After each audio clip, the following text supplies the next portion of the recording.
Tyler, number 67. This is Abuelo and the Nieto. And we talk Miami sports. We're on Facebook, YouTube, uh, you name it, everywhere. And we're going to be talking about the Dolphins. Tua, does he have a future with the team? Is he going to ever play for Miami again? Actually, throw a pass? So we're going to get into that. Yours, how well is he going to do? Options regarding the draft for the Dolphins. Would they be looking for a quarterback early? Those are all questions that we're going to actually be discussing, Tyler. The Canes, a preview of the great game Saturday afternoon versus Texas A&M college playoffs.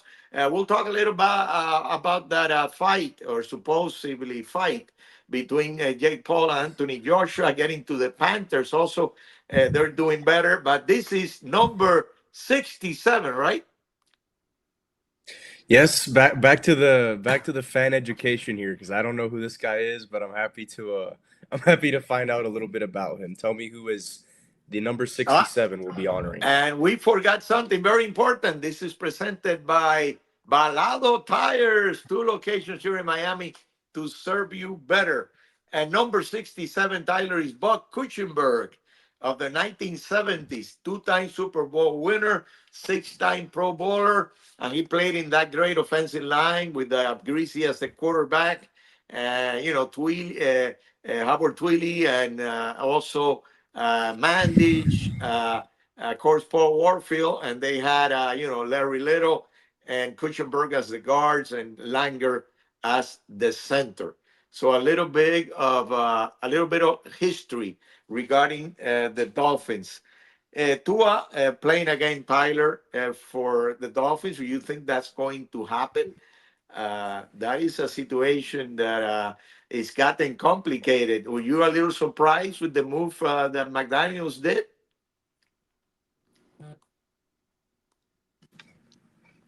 No, at this point, I mean, I guess I'm surprised that it happened at this point. Now it doesn't matter anymore. Now this team isn't going to make the playoffs. I guess it does make sense in some aspect where you want to give viewers some burn if there is a chance that he is this team's franchise quarterback of the future. You give him some reps, you let him play these last few games. But I think the move had to be made. It was clear he was having, even for his own standards, he was not.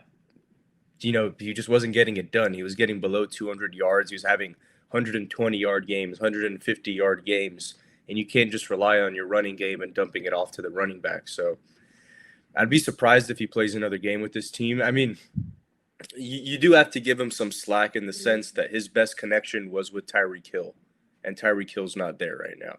So he's clearly missing that. He doesn't have that other person he can rely on in that sense. But yeah, they had to make the move, and I think they'll probably be looking for somebody in this draft. I wish I could say it was Mendoza, but the Jets will probably take him and ruin that poor guy's career. But there'll be somebody available. Yeah, he won't be there. Mendoza would not be there. More the other quarterback that is mentioned within the first 10 picks, I don't think it will be there either. But there's some interesting names regarding Tua. Physically, I don't think he's the same player that he was in 2023, Tyler. And also, you have to question whether mentally he has been affected. Also, the injuries, the fact that he has not been playing at a great level, the fact that he knows that he doesn't have the depth at receiver that he had, he doesn't have the guy that will make the difference in some of the games for Miami and Hill. So I think that all plays into the situation with Tua. And the problem is that 2026, they're probably not going to be able to move him. And, he's what, $54 million you got to pay him. And, who's going to trade for that kind of money? So that it gets complicated. And if they are able to trade, they're going to probably have to pay a part of his contract. And that would be maybe somebody's willing to do it. That might be something that, it will be good for the Dolphins if they can actually do that. But regarding the names, Tyler, of course, there is an interesting guy in Simpson. Some people are making him a first round pick. I have my doubts about him. But that would be a possibility for Miami, even in the first round. Let's say Miami picks 10, 11th, 12th. That is a possibility. And then you look at second, third, fourth rounds. I don't think they'll go more, higher than the fourth round to pick a quarterback. I think it probably is going to happen in the first two rounds, and then a possibility. Klopnik, the guy from Clemson, you know him quite a bit, and then you have also Sellers from the guy from Arizona, Levitt, Nussmeier, the guy from LSU, and of course, Tyler, your favorite, Carson Beck. It's also a possibility. Maybe down the line, third or fourth round, it's a possibility. Yeah, well, Levitt and Sellers are coming back to college next year, so they won't be in the draft. But Is there are that a there for are sure? Is that already a decision that you made? yeah, Levitt's in the transfer portal, and Sellers announced that he was returning to South Carolina. But Okay. this in the sense of this quarterback class, it's just not. I'm sure they'll get somebody, but outside of those top two guys, I mean, you have a backup quarterback in Quinn Ewers, who he slipped in the draft at the end of the day, but he still took his team to the college football playoffs. He was still the highest rated quarterback in the country coming out of high school. So I would just give him a shot and see what happens. And then, yeah, maybe you get a guy in the fifth round, but then you move forward to the 2027 draft. Let's say Ewers does terrible next season, or Tua, whoever plays quarterback. You'll have the guy from Ohio State, Julian Sain, available. You'll have Arch Manning. We'll see what he turns out to be. There's going to be the quarterback from Cincinnati who's in the transfer portal who looks really good. So, and there's Sam Levitt and maybe the guy from South Carolina, Sellers. Those two guys, if they develop, could be first round prospects. So I would honestly play the waiting game. I wouldn't, reach on a second round, third round pick on a quarterback who doesn't deserve to be picked there. This is a team that has weaknesses at so many other positions outside of quarterback too. All right. So it But you makes know sense what? what you're saying. It makes You sense know what you're what's not saying. You're a stronger. You're stronger in 27, so you should go for 2027 for a first round pick. That's what you're saying, right? yeah. And this team has a lot of weaknesses, but what's not a weakness? Balalo tires. Hmm. Yeah. That's right. That's right. And let's see how yours does this time around on Sunday versus the Bengals. And Balado Tires, Tyler, 63 years established here in Miami. Two locations, 27th Avenue Northwest and 16th Street. And we don't forget the people from the Southwestera, Southwest 8th Street and 67th Avenue. Very competitive with their prices. They also have brake service. If you're looking for tires, definitely the place to go is Balado Tires here in Miami. And we have Canes Kings, Texas A&M, playoffs. right? Yes. We got first round of the college football playoffs. Carson Beck and the Canes versus Marcel Reed and Texas A&M. I told you I think the Canes will at least get past the first round. I think they're a more well-rounded team than Texas A&M. I don't think they'll force Carson Beck into making some of the fatal mistakes that he's fallen victim to earlier in the season.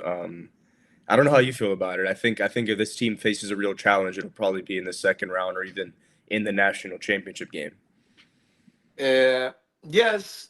I think the game is very close, Tyler. It should be a very close game, maybe 27-24. 20, 24-21, something like that. Maybe not such a high scoring game. Miami, I think, the offenses are pretty even. I think the Miami advantage is on defense, but you got to take into consideration, who's playing at home, and it's Texas A&M. So I see a very competitive game. I give Texas A&M a very slight edge in the game. I think Carson Beck's got to play well, Tyler, because they're going to try to take away the run like everybody else does against Miami.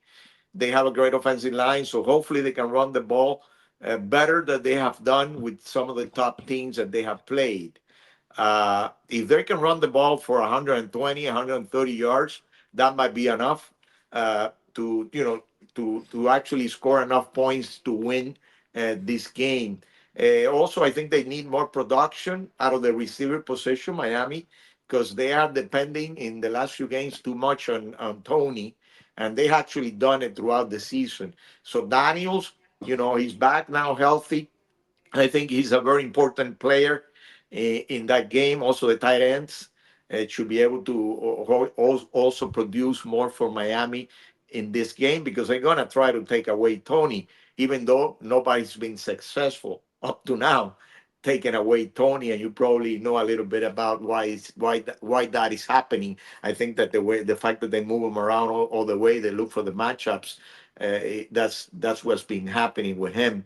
And also defensively, it's important to take away as much as you can of the running game of the quarterback because that sometimes made the difference for this thing, Texas A&M. And of course, you got really not one receiver in Concepcion. You have three pretty good receivers with that team. So Miami's got some more depth now at the corner position with Frederick and Scott being back. Scott, the slack corner, he's very good on blitzes. So Miami is in a better position, and their passing defense is one of the strengths of the team.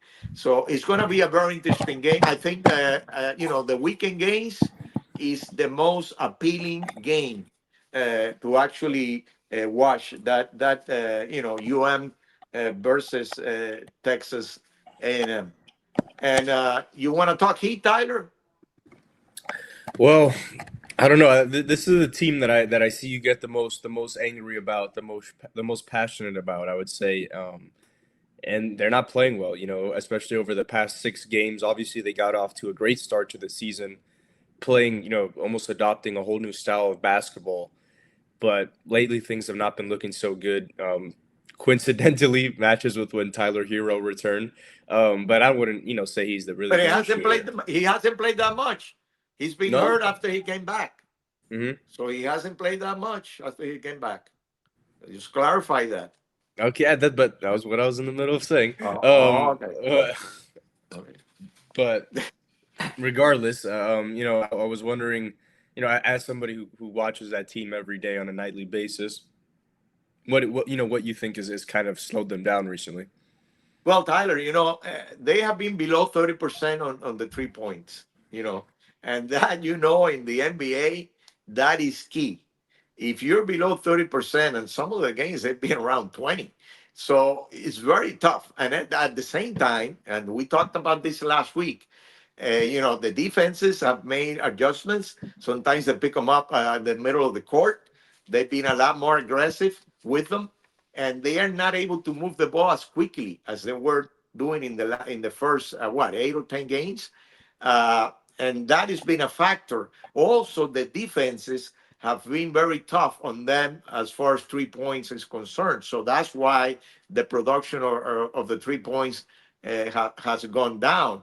So they were scoring around 125 or even the games over 140 in the first few games. Now, you know, they score what, less than 110 versus Brooklyn. They were missing some guys. Of course, they were missing Hero and Larson, etc. But that production is not there. And then when they play good offensive teams, if that doesn't change, they're gonna have problems. They have some tough games now over the weekend. They have the Knicks on Sunday away. So 1-5 in the last six games. There's always the Spoelstra factor, Tyler. The Spoelstra factor. Usually, he figures it out, right? So that is also something to consider. With the situation with uh, with the Miami Heat, but they have to play better. If they don't, then you're looking at a team that might be a number 9, a number 10. And right now they're at number 7. It's not like they're way up there. But Balado Tires, Tyler, is the place to go if you're looking for tires. 2 locations in Miami. They're in 27th Avenue, Northwest 16th Street. Also, Southwest 8th Street and 67th Avenue. If you're thinking of tires, that is the place to go. They also have brake service. So, what else are we talking about, Tyler, at this time? I believe that at this time, we get into a favorite segment of mine, Tyler. And what, you're in the playoffs now in fantasy? Is that the case? And did This you is not win my favorite that segment first anymore game? because I got eliminated from the playoffs. It's over. Oh, that It's over. happens. Yep. Even the best go down sometimes. So I'm delivering this actually this segment reminded me of the fact that I lost, which is why you kind of saw me get very sad and quiet there for a Well, second. don't cry, don't cry. I want to see you cry. I don't want to see. Fighting back tears, but I do have somebody. This is a reliable player who seems to get a decent at least 5 targets a game. He's a tight end that you probably have on your either on your bench. He's only rostered in 45% of leagues, so he also might just be a free agent that you can pick up. Theo Johnson from the New York Giants. He's built a relationship or built some chemistry with Jackson Dart, Jameis, pretty much any quarterback they've rotated in, through this kind of carousel they've had this season. He's found a way to get chemistry with them, get targets. He's one of those guys that finds the open spots in the middle. He's a red zone threat as well. He's projected to get 8.8 points per week, but over the past few weeks he's gotten double digits. So if you he could honestly be a flex play if you have a weak tight end or if you already have somebody at that position. But I'd go Theo Johnson this week. They got the Minnesota Vikings. I see. All right, Tyler. There's been some improvement lately. We don't talk about them enough, and you mentioned that a few weeks ago. So it's important to talk about the two-time The champions, Florida Panthers. Panthers. They have gotten better, Tyler, and some of the guys have been coming back, and I think that's important. And they have guys that will be coming back in the next few weeks. Starting with Kachuk, which is a very important guy on that team. Kulikov. Gadehi also, and also, what's happened also is they have been playing more consistent. They have been more consistent. They have been playing their game, better. This is a very physical team, and and they are playing at a higher level. Offensively, they're very good, and once you start getting to that level that you had last season, you're gonna have better results. Reinhardt, Lundell are playing well. So I expect the team to continue that trend. And hopefully they're at the wild card position right now with a record of 18 wins, 13 losses, and 2 overtime losses. They got 38 points. So I see those points getting higher up there. And maybe in their division, they could end up being number two, number three. That is definitely a possibility because we're still not that not that late in the season. Tyler, I wanted to mention the Friday night fight that passed already. Jake Paul and Anthony Joshua. I'm gonna make a short commentary on it. They're making around $90 million each guy. The fight taking place took place at Casillas Center, and if that fight, this is a social media fighter against a real ex heavyweight champion, which is in good shape at 243 pounds. Paul weight 216, so he's giving up like 27 pounds. If Joshua is serious, and this is a real fight, and this was a real fight, it should have taken 3 or 4 rounds, and Joshua wins by knockout. Anything else, Tyler? And an 8 round fight, there is some fixing going on in that fight, in my opinion. So I just want to throw in my 3 cents on the Joshua, Paul fight, and good that they're making a lot of money through Netflix in that fight, and hopefully Paul can continue making some social media type of fights in the future. What else do we have, Tyler? We got sports trivia. We got Oh, yes, we still have the like to recognize Hispanic mm, athletes, and we do that weekly, almost weekly, and we have a very important guy this time around, Tyler, uh, a ball player from Puerto Rico, from Caguas, Puerto Rico. We'll do it in Spanish like we usually do. This is Francisco Lindor.